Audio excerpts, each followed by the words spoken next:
guys, attendance tayo sa kanya. Uuwi na tayo. Ayan, uwian na. Dahil pagod ng ating katawang lupa. Ayan. Ngayon, masyadong malamig kaninang umaga. Napakasakit ng ating kamay dahil sa sobrang lamig. Hindi po siya maulan, hindi pong ulan today. Pero napakalamig po ng hangin. Tingnan mo, napakaganda tingnan dito. Ayan.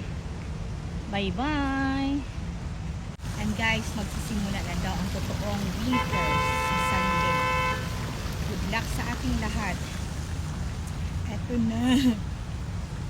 Uwi na guys. Everyone, sa mga gustong mag-jogging, mag-walking, mag-exercise, dito mayroon din silang tawag ko yung sports area kung saan pwede kayo mag-exercise. Yan, dyan, papunta doon sa Body Istanbul Mall. Ito naman dito na area. Tingnan nyo guys. Magsimula dito, papunta doon sa dulo ng Access Mall. At saka tatawid kayo, another ganito naman para tumakbo kayo, maglakad kayo para pang exercise. So, walang disturbo dito. Dito ako nag-shortcut pa uwi ng bahay kasi walang traffic. At safe dito. Kaya kung gusto nyo mag-exercise, punta lang kayo dito. Diretso-diretso ito. Safe for your jogging, walking, at may mga ano din dito. May mga sports area din dito. Dalawa. Dito, at saka doon sa dulo. So, napakaganda dito guys. Enjoy and thank you for watching. Okay guys, try ko ipapakita sa inyo yung place. From here, yan, papunta doon sa dulo. Para malay nyo, gusto nyo mag-exercise pala. Let's start. Ha? Balik tayo na.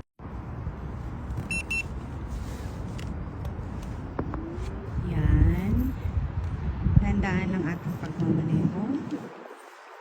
Look guys. Safe na safe dito. Yan yung first bridge na madadaanan ko dito. Actually, second bridge pala.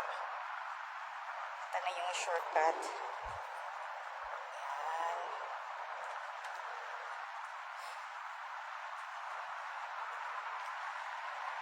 Tandaan lang takbo ko ha. Kaya baka matumba ako.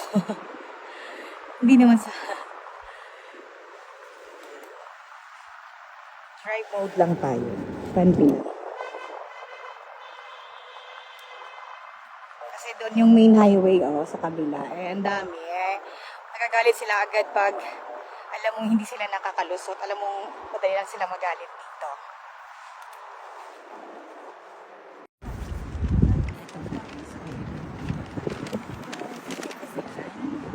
Ito na yung pinaka-last na area and then paliko na ako ng Access Mall. Try mode lang tayo. 20 lang ang ating takbo kasi pangit pag mabilis.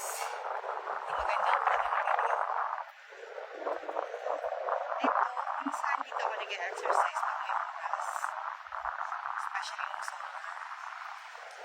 Basketball area. Yan.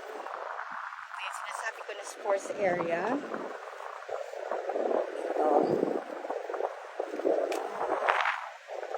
Palaruan ng mga bata.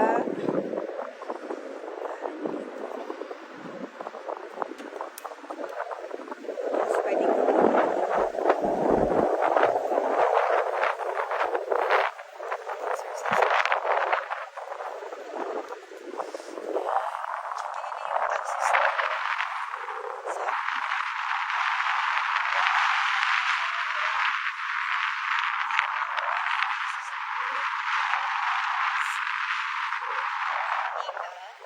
Pag-ipayan area lang po.